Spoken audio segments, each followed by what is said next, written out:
Judul renungan kita pada pagi ini yaitu Sang Penakluk. Sang Penakluk. Berbicara tentang penakluk berarti seseorang yang sudah mengalahkan musuhnya. Seseorang yang sudah mengalahkan musuhnya. Seseorang yang sudah memperoleh kemenangan.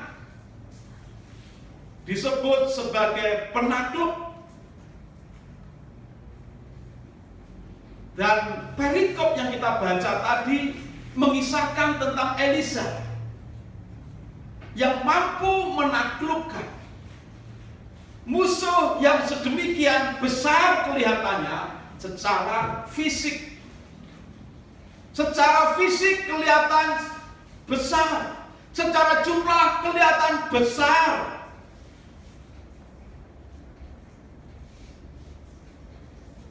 Tapi Elisa sanggup menaklukkan Raja Aram beserta dengan tentaranya. Saudara, kalau kita memperhatikan tadi dari pembacaan ayat yang ke-8 sampai 23 sangat menarik sekali untuk kita bisa pelajari supaya kita pun mendapatkan kekuatan, rahasia supaya bisa mengalahkan setiap tantangan, rintangan, bahkan bahaya yang mengancam kita. Saudara sekalian, kalau kita perhatikan di dalam ayat 8 sampai di ayat yang ke-10 tadi, kita melihat, kita membaca bahwa Elisa sanggup mengetahui rencana pergerakan Raja Aram dan bala tentaranya.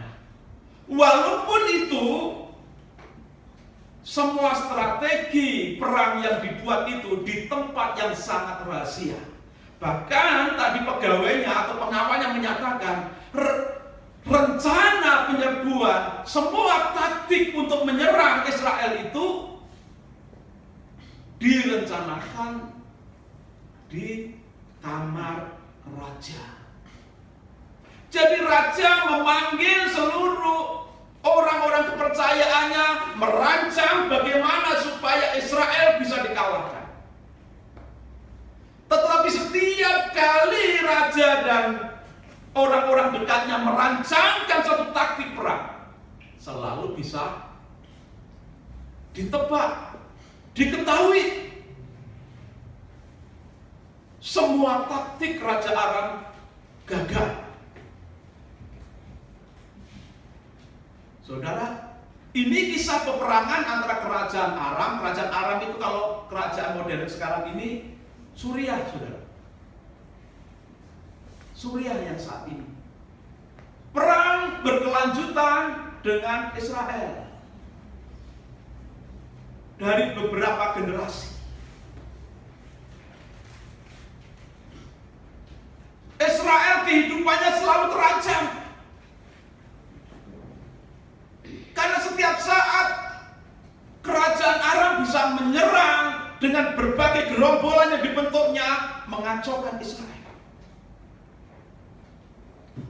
Tetapi ketika Elisa berdiri menjadi imam, menjadi nabi di Israel,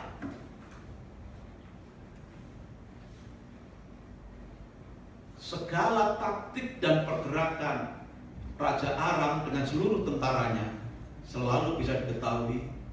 Dan dikatakan tadi, kita baca bersama-sama, tidak sekali dua kali, tetapi berkali-kali Raja Aram dan tentaranya membuat strategi perang, selalu bisa ditebak, diketahui, dan dikalahkan.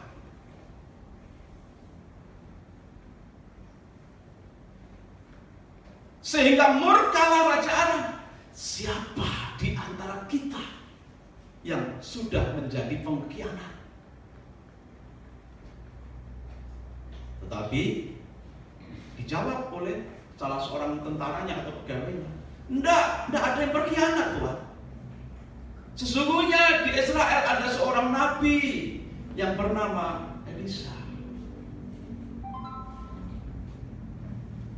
Saudara, sampai di sini kita bisa belajar.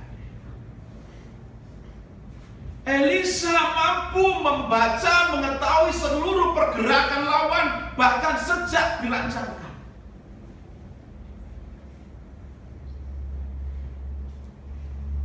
Dan walaupun sebenarnya rancangan Raja Aram dan tentaranya ini sesungguhnya ditujukan untuk kerajaan Israel, bukan ditujukan kepada Elisa secara pribadi. Udah. Raja Aram dan tentaranya itu membuat taktik untuk menaklukkan Israel, bukan untuk menaklukkan Elisa. Tetapi karena seluruh taktiknya bisa dibaca dan dipatahkan melalui Elisa yang selalu memberitahukan kepada Raja Yoram, Raja Israel, maka semua taktik yang dirancang sedemikian rahasia bisa dikalahkan. Maunya menaklukkan Israel, tetapi sama sekali tidak mampu menaklukkan Israel karena semua taktiknya bisa kebaca oleh Elisa, sang nabi Tuhan. Hal yang kedua, kita bisa melihat apa yang selanjutnya terjadi.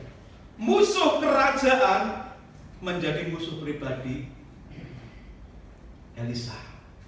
Yang awalnya Raja Aram dan seluruh bangsa Aram memusuhi kerajaan Israel secara bangsa, karena sudah tahu bahwa yang menjadi biang kegagalan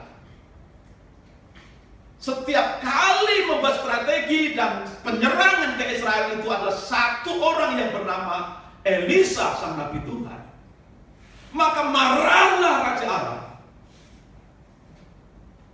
Lalu dia mengatakan, memerintahkan kepada para prajuritnya, cari itu Elisa dimanapun tempatnya dan tangkap.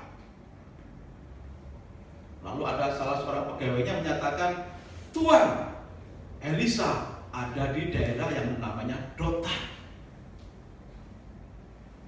Kalau Israel kerajaannya Samaria,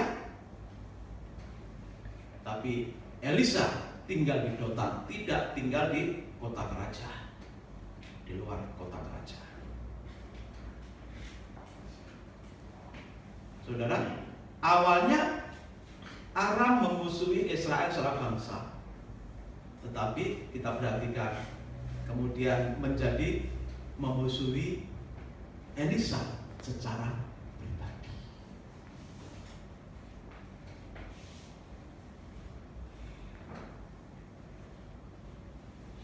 Kita belajar dari sini, saudara.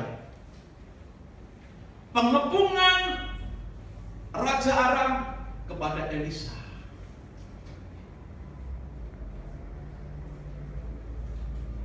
Sungguh satu hal yang luar biasa kalau kita baca tadi. Peristiwanya luar biasa. Berawal dari musuh kerajaan menjadi musuh pribadi. Berawal dari memusuhi kerajaan Israel menjadi memusuhi Elisa secara pribadi. Dan Elisa harus ditangkap. Dan itulah yang terjadi sebenarnya dengan kehidupan kita orang percaya, saudara.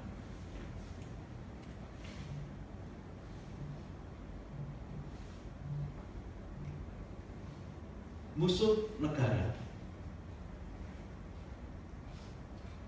Misalkan ada penyerbuan. Zaman dulu kita dijajah oleh Belanda. Belanda kan maunya menjajah secara bangsa. Tapi pada akhirnya kita secara pribadi kan menjadikan Belanda itu musuh kita.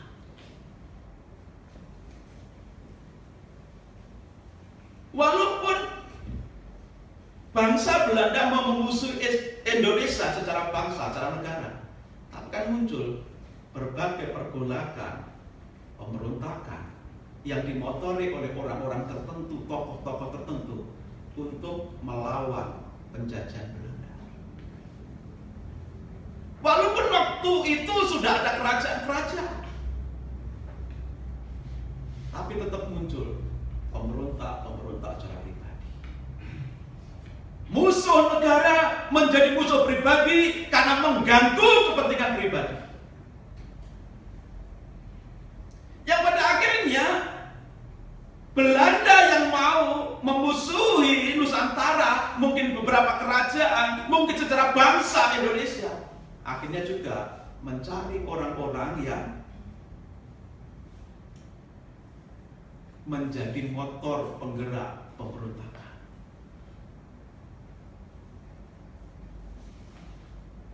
Itu kalau musuh secara negara. Hari-hari ini kita juga diberhadapkan dengan situasi COVID, saudara. Nah, kita tidak tahu kalau peperangan atau penyerangan antar bangsa kita ketahui asalnya dari mana. Kalau COVID ini, saudara, corona ini kita tidak tahu dari mana datangnya, siapa yang membuat. Berita yang simpang siur, ya. Negara A menuduh negara B, negara B menuduh negara A. Kita tidak tahu persisnya siapa yang membuat.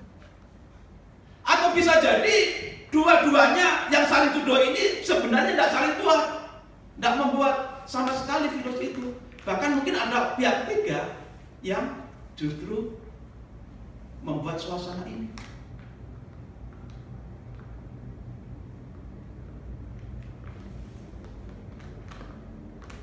Dari manapun datangnya virus ini, saudara, ini musuh kita bersama.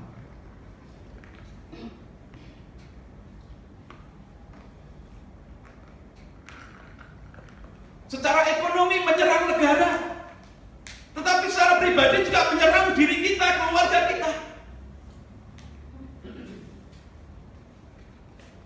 Kan biasanya senjata kimia itu kan ditujukan untuk membunuh satu suku.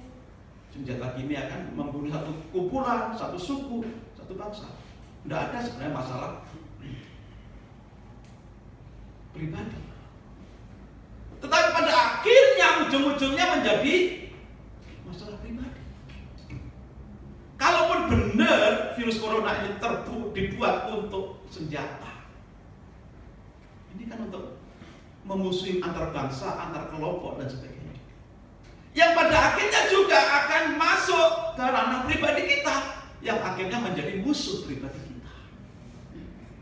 Jadi awalnya mungkin antar bangsa, antar kelompok, kita tidak tahu sejarahnya dari mana penyakit ini. Tapi faktanya sudah menjadi musuh pribadi, ancaman pribadi kita. Semua kan merasa terancam kan dengan penyakit corona. Semua merasa terancam. Bahkan bukan hanya ancaman secara kesehatan, tetapi juga ancaman secara ekonomi, dampak lainnya.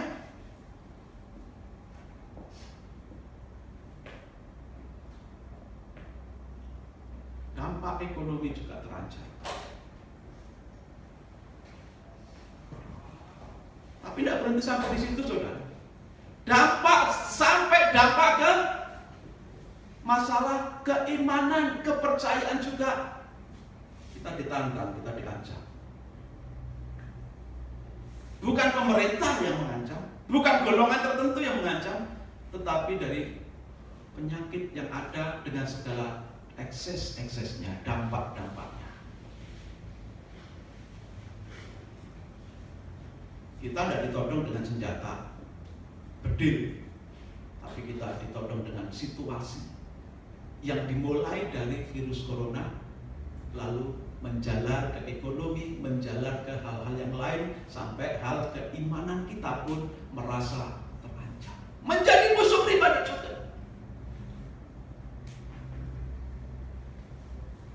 Nah, disinilah dibutuhkan jiwa pemenang, jiwa penakluk, dan kita belajar dari Elisa bagaimana dia mampu menjadi sang penakluk dari setiap ancaman rongrongan yang mengepung bangsa Israel dan mengepung kehidupannya secara pribadi. Hari ini kita dikepung oleh penyakit. Kita tidak tahu, saudara. Kita tidak bisa melihat. Di sinikah, di sinikah, di sinikah, di sinikah penyakit itu. Kita tidak tahu.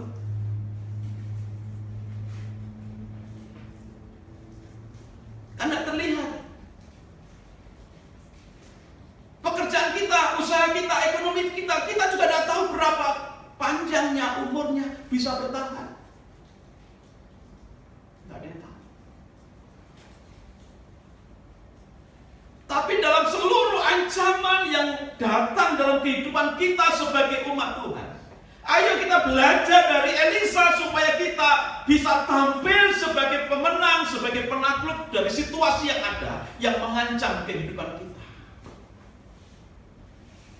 Kita tidak sedang berperang dengan angkat senjata, dengan pedang, dengan senjata api, atau dengan bom. Tidak, kita tidak diperkenankan. Firman Tuhan katakan peperangan kita itu di dalam alam roh. Peperangan umat Tuhan itu bukan dengan pedang dari baja, bukan dengan senjata api, bukan dengan bom, tetapi di alam roh.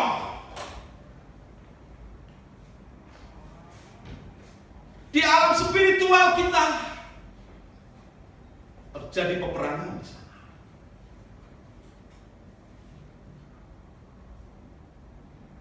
Bagaimana sang Elisa bisa mengetahui semua rencana taktik penyerangan dari lawan?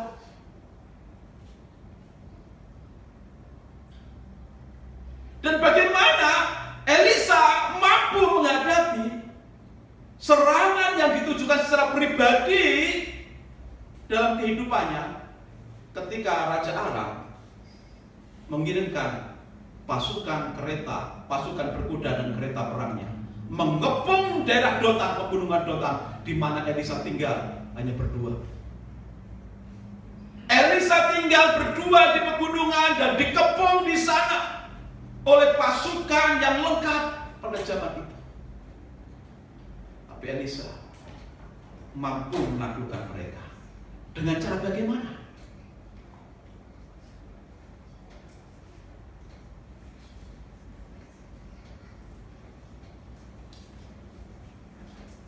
Elisa mampu menaklukkan mereka karena Elisa hidup dengan iman. Elisa hidup dengan iman. Elisa tahu penyertaan Tuhan itu nyata dan dahsyat. Elisa hidup dengan iman. Firman Tuhan katakan orang benar itu hidup oleh iman. Hidup dari iman, berjalan dengan iman, dan mengakhiri dengan iman. Itu hidup dengan iman. Hidup dengan iman itu berarti apa? Hidup bersekutu dengan Tuhan. Hidup lengket dengan Tuhan. Menyatu dengan Tuhan. Hidup beriman itu adalah hidup beribadah kepada Tuhan.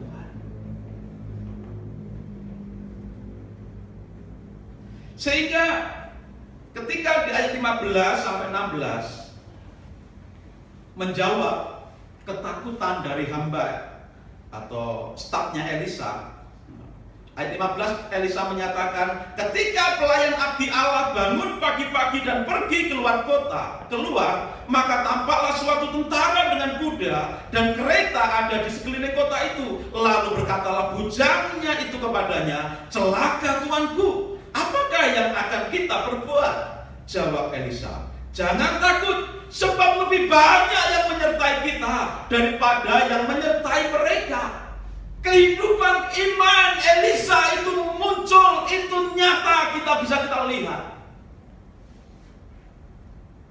Kehidupan beriman Elisa itu bisa kita lihat, kita dari mengetahui setiap taktik dan pergerakan musuh.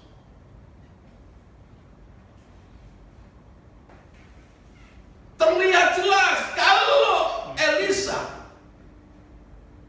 tidak menghidupi imannya, tidak hidup dengan iman, maka tidak mungkin dia tahu apa yang akan terjadi, apa yang akan dilakukan oleh Raja Aram.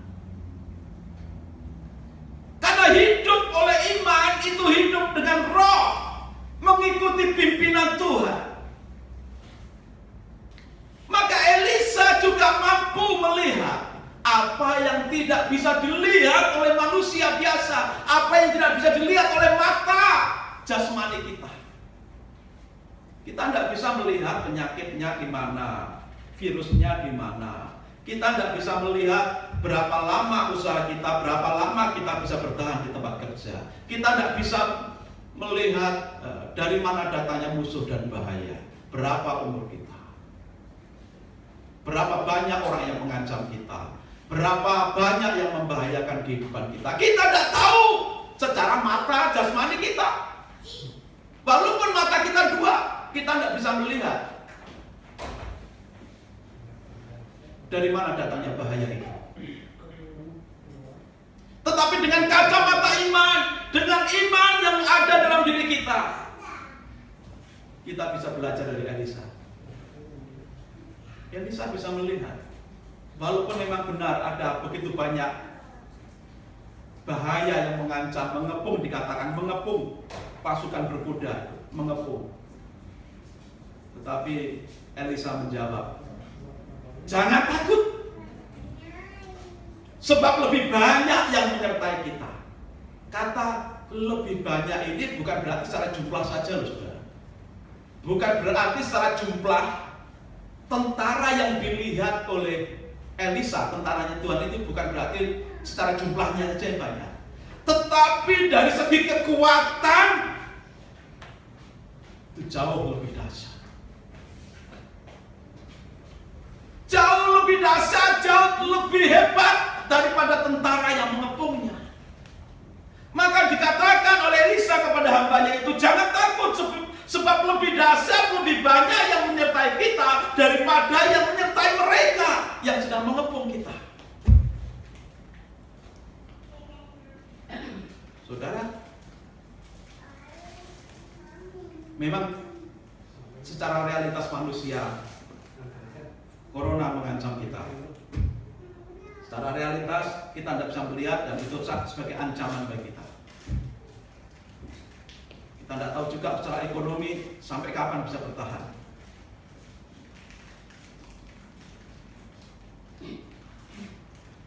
Hidup kita terlalu dekat dengan bahaya, kematian, dan ancaman. Kita seperti dikepung dari seluruh sekeliling kita.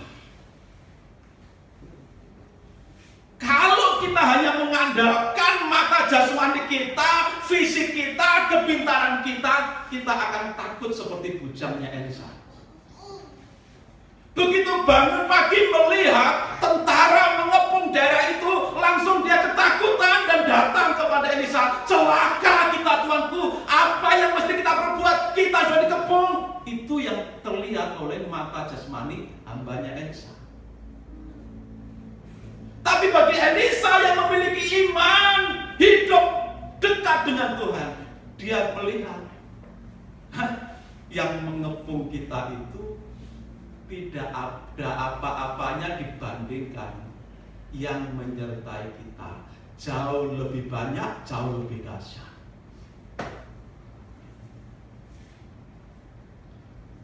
Maka Elisa selanjutnya menenangkan hambanya itu. Dengan imannya dia bisa melihat penyertaan Tuhan itu luar biasa dahsyatnya, real. Maka biarlah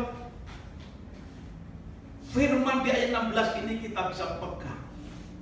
Satu, jangan takut, karena yang menyertai kita itu lebih dahsyat dari yang mengepung kita.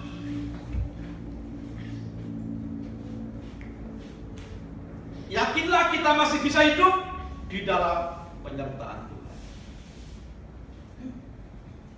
Jangan takut.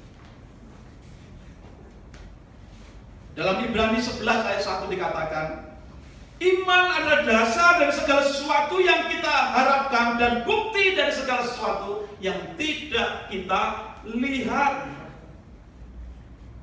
Dengan iman kita juga harus percaya bahwa Tuhan menyertai kita. Memang penyertaan Tuhan tidak bisa kita lihat dengan mata jasmani kita. Tetapi dengan kacamata iman, dengan mata iman kita bisa melihat bahwa Tuhan sungguh menyertai kita. Dia berjanji, ketahuilah aku menyertai engkau sampai kesudahan zaman. Saudara, kalau Tuhan berjanji menyertai, kira-kira apakah Tuhan akan mengizinkan kita ini akan dikalahkan oleh sesuatu yang sebenarnya jauh dibandingkan kekuatan Tuhan sendiri?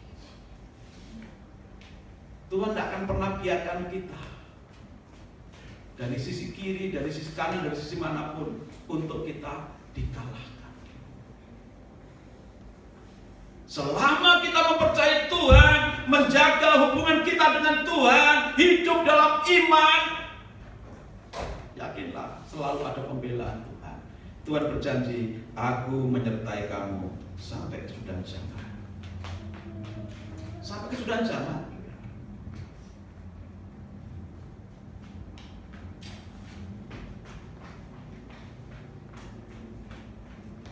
Elisa hidup dengan iman. Elisa juga berdoa dengan iman. Orang yang hidup dengan iman, dia tidak akan jauh kehidupannya dari berdoa. Berdoa tidak sekedar ngomong ngawur, tapi berdoa dengan iman. Kita perhatikan doa-doa Elisa yang begitu luar biasa. Dalam ayat 17, lalu berdoalah Elisa, ya Tuhan, bukalah kiranya matanya supaya ia melihat. Maka Tuhan membuka mata bujang itu sehingga ia melihat, tampaklah gunung itu penuh dengan kuda dan kereta berapi sekeliling Elisa.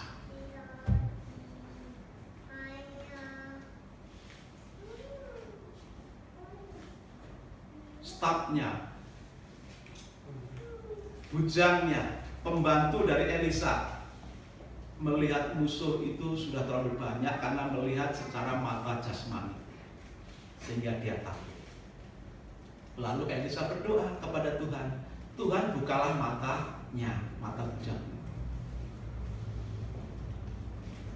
Hanya dengan kalimat yang singkat pendek, Tuhan menjawab, maka terbukalah mata rohani si bujang itu sehingga bisa melihat tentara yang begitu besar jumlahnya. Dikatakan dengan jelas,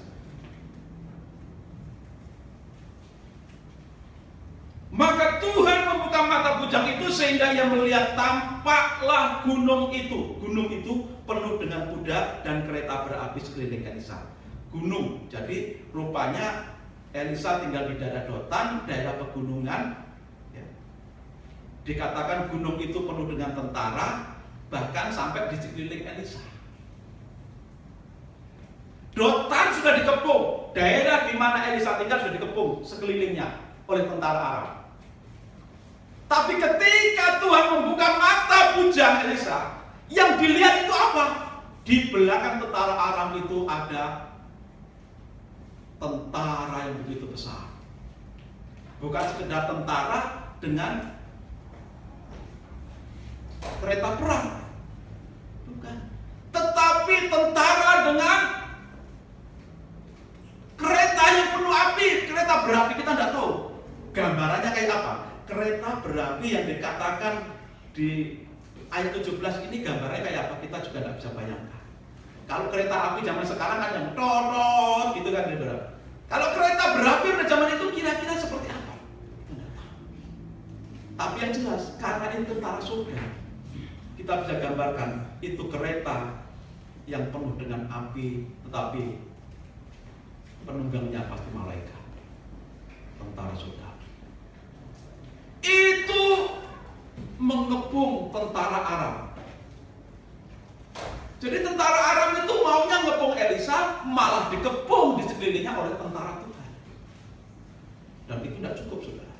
Dikatakan di sekeliling Elisa pun dipenuhi dengan tentara, dengan kereta berapi. Berarti apa? Di sekeliling Elisa, mungkin ibaratnya saya di sini ini Elisa. Di sekeliling saya yang ada di Kabupaten Elisa ini penuh dengan tentara Tuhan. Lalu dibatasi lagi dengan tentara Raja Aram yang maunya mengepung saya, mengepung Elisa. Coba bayangkan, di dekatnya Elisa dipenuhi tentara Tuhan, di belakangnya tentara Raja Aram dipenuhi tentara Tuhan. Sekarang yang terkepung siapa kalau begitu, saudara? Yang terkepung bukan Elisa, yang terkepung adalah tentara Aram.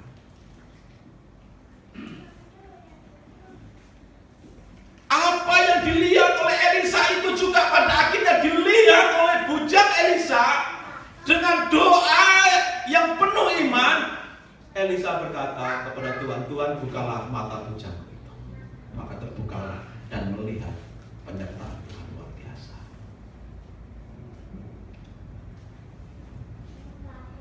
Doa selanjutnya, kita lihat doa dengan iman yang ditunjukkan oleh Elisa. Ketika ayat 18, ketika orang-orang Aram itu turun mendatangi dia, berdoalah Elisa kepada Tuhan, butakanlah kiranya mata orang-orang ini. Maka dibutakannya mata mereka sesuai dengan doa Elisa. Elisa meminta, Tuhan butakanlah mata orang-orang ini, tentara Aram ini. Maka dibuat buta saat itu juga. Dan firman Tuhan katakan, maka dibutakannya mata mereka sesuai dengan doa Elisa. Doa dengan iman. Ayat 20. Segera sesudah mereka sampai ke Samaria, berkatalah Elisa, ya Tuhan, bukalah mata orang-orang ini supaya mereka melihat. Lalu Tuhan membuka mata mereka, sehingga mereka melihat dan heran, mereka ada di tengah-tengah Samaria. Dari satu perikop ini kita bisa melihat doa yang penuh iman itu mujarab, saudara. Elisa berdoa kepada Tuhan supaya bujangnya bisa melihat secara rohani, akhirnya bisa. Elisa berdoa meminta kepada Tuhan supaya tentara yang mengepungnya itu dibutakan, buta pada akhirnya. Elisa yang ketiga kalinya berdoa supaya Tuhan membuka mata tentara Aram itu, maka terbukalah mata tentara Aram itu. Dan kaget mereka, loh, tahu-tahu kok saya dibawa ke tengah kota Samaria, sudah dikepung oleh tentara Israel. Hidup penuh iman, berdoa dengan iman.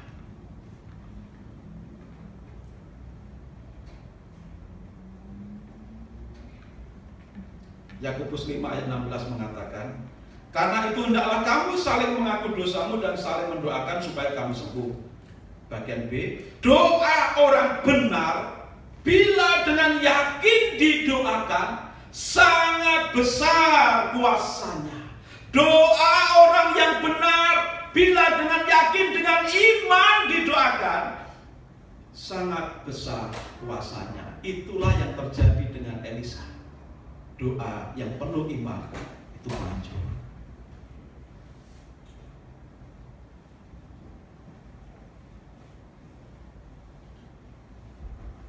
Sebab itu mari kita hidup, benar-benar hidup dengan iman. Berdoa dengan penuh iman. Supaya apa? Nyata kuasa Tuhan itu mengalir di dalam diri kita. Itulah peperangan di dalam roh itu. Musuh secara jasmani kita tidak akan mampu menghadapi dengan jasmani kita. Elisa tidak terdidik untuk berperang secara fisik. Kalau misalkan Elisa hanya dengan hambanya itu melawan kepungan tentara itu tadi, tidak ada apa-apanya, saudara. Mungkin hanya melawan satu tentara yang terlatih dari Aram aja sudah keok, sudah kalah.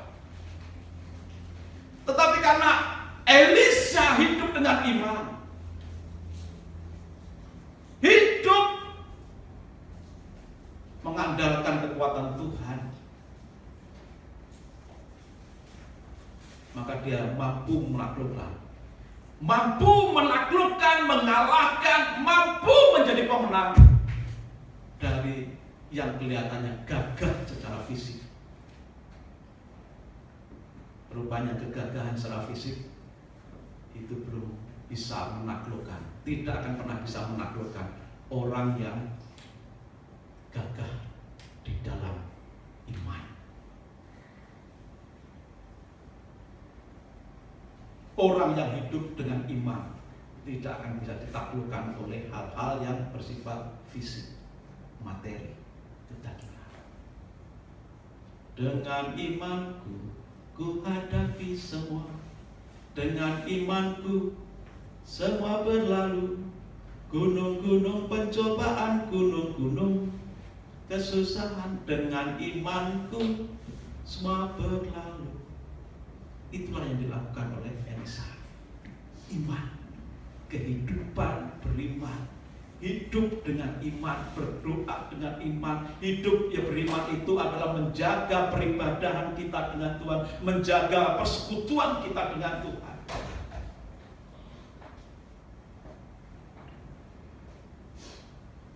Kalau semakin kita tinggalkan persekutuan kita dengan Tuhan, maka kita akan semakin kalang kabut menghadapi situasi ini. Kunci menghadapi pengepungan yang luar biasa ini adalah hidup dengan iman. Jaga hubungan dengan Tuhan, jaga persekutuan dengan Tuhan, jaga ibadahmu dengan Tuhan. Jangan kendor, tapi harus gaspol ibadahnya. Jangan kendorkan imanmu, tapi gaspol imanmu. Jangan kendorkan doamu, tapi gaspol itu doamu. Kalau mau jadi pemenang,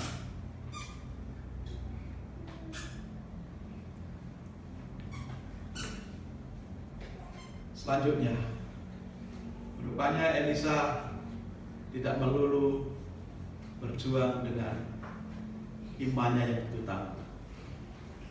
Tapi di ayat-ayat terakhir, ayat 21, kita melihat sisi hikmat yang dimiliki oleh Elisa, sang nabi Tuhan. Di ayat 21 mulai sampai 23 kita membaca, lalu bertanyalah Raja Israel kepada Elisa, tatkala melihat mereka, kubunuhkah mereka Bapak? Tetapi jawab Elisa, jangan. Biasakah kau bunuh yang kau tawan dengan pedangmu dan dengan panahmu? Tetapi hidangkanlah makanan dan minuman di depan mereka, supaya mereka makan dan minum lalu pulang kepada tuan mereka. Disediakannyalah bagi mereka jamuan yang besar, maka makan dan minumlah mereka. Sesudah itu dibiarkannyalah mereka pulang kepada tuan mereka. Sejak itu tidak ada lagi gerombolan-gerombolan Arab memasuki negeri Israel. Saudara, ternyata orang yang beriman itu, orang yang mengandalkan iman, orang yang hidup dengan iman itu ternyata juga harus hidup dengan hikmat. Bukan hikmat manusiawi, tapi hikmat Tuhan. Hikmat manusiawi seringkali menjauhkan kita dari Tuhan. Karena hikmat manusiawi itu kan humanis, berdasarkan sifat-sifat karakter manusia. Padahal manusia kita manusia berdosa.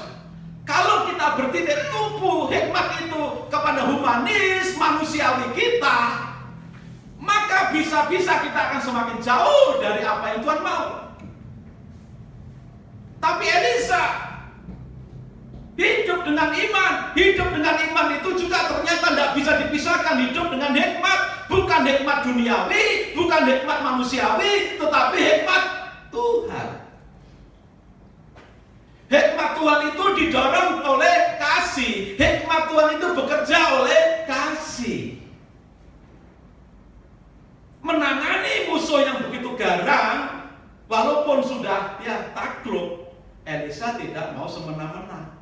Misalkan musuh yang sudah ditaklukkan tadi, sudah dikepung tadi, dibunuh oleh Raja Israel. Bunuh semua, bantai sampai mati. Yang terjadi apa?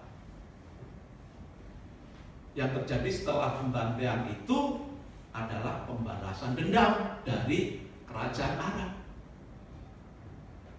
Ya, maka perang akan terus berlanjut. Perang akan terus berlanjut, tidak tahu sampai kapan berhenti, karena saling balas dendam. Tetapi Elisa yang memiliki hikmat Tuhan, karena hubungan dekatnya dengan Tuhan, yang terjadi apa? Memberi arahan kepada Raja Israel. Berilah mereka makan dan minum sepuasnya, sampai mereka senang, dan biarkanlah mereka kembali ke Aram, ke tuannya, ke Raja Aram. Benar saudara.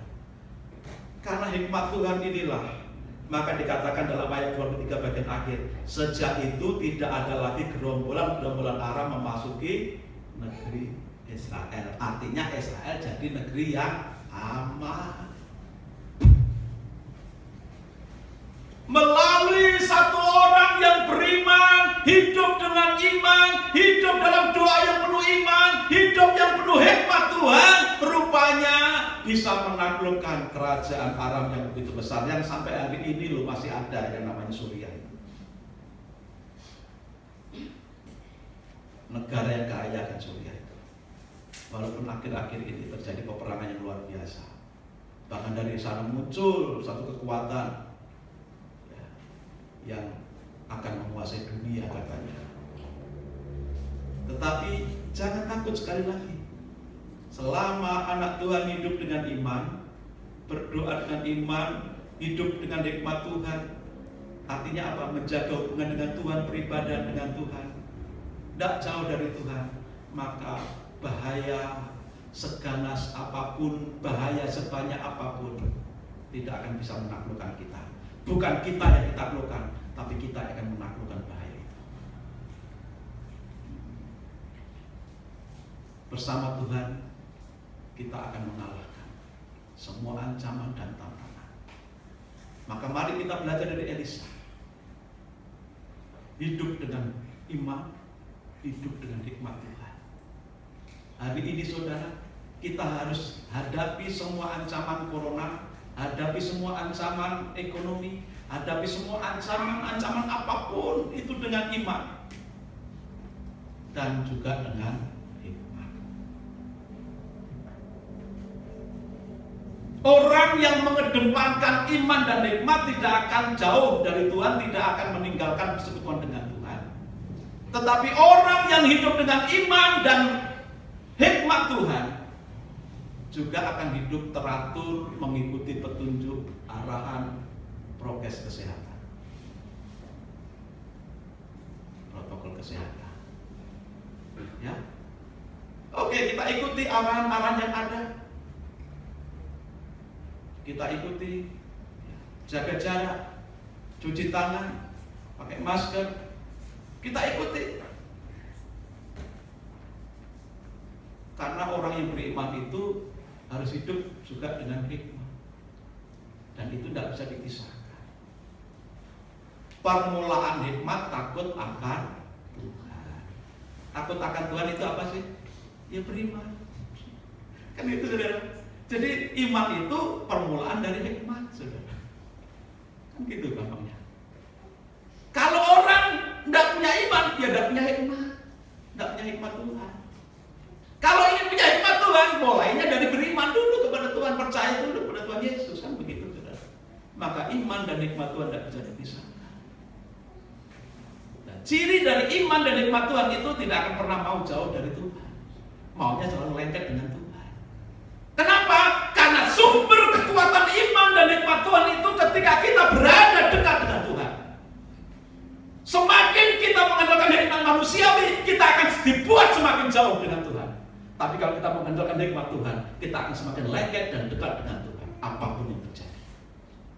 Saudara, hidup kita hari-hari ini semua karena belas kasihan dan kemurahan Tuhan. Kalau hidup kita itu karena belas kasihan dan atas kemurahan Tuhan, kita bisa menjalani hari-hari ini, mencukupi kebutuhan kita hari-hari ini, itu semua karena belas kasihan dan kemurahan Tuhan. Dan belas kasihan dan kemurahan Tuhan itu hanya ada ketika kita hidup dalam iman dan hikmat Tuhan, dekat dengan Tuhan. Supaya saudara, akhirnya marilah kita hidup dengan iman dan hikmat Tuhan dalam menghadapi kepungan persoalan ini. Jangan takut, karena Tuhan Yesus menyertai kita. Ini bukan slogan. Tuhan Yesus menyertai kita itu bukan slogan, tapi itu yang diucapkan Tuhan Yesus sendiri, keluar dari mulut Tuhan Yesus sendiri. Ketahuilah, aku menyertai engkau sampai kesudahan zaman. Dan Tuhan juga berkata, Dia akan dinamai Immanuel. Yesus disebut Immanuel, yang artinya Allah beserta dengan kita, dengan umatnya, orang percaya, orang beriman. Kalau saudara tidak beriman, apakah saudara layak atau berhak disertai oleh Tuhan? Hanya orang beriman yang berhak mendapatkan penyertaan Tuhan. Hanya orang beriman yang layak mendapatkan penyertaan Tuhan, seperti Elisa. Menjadi sang penakluk karena bersama dengan Tuhan yang kuat. Bukan dia yang dikepung, tetapi justru musuh yang dikepung. Tuhan Yesus memberkati kita semua. Jadilah sang penakluk bersama dengan Tuhan Yesus. Kalahkan semua tantangan dengan iman bersama dengan Yesus. Tuhan memberkati kita semuanya. Amin.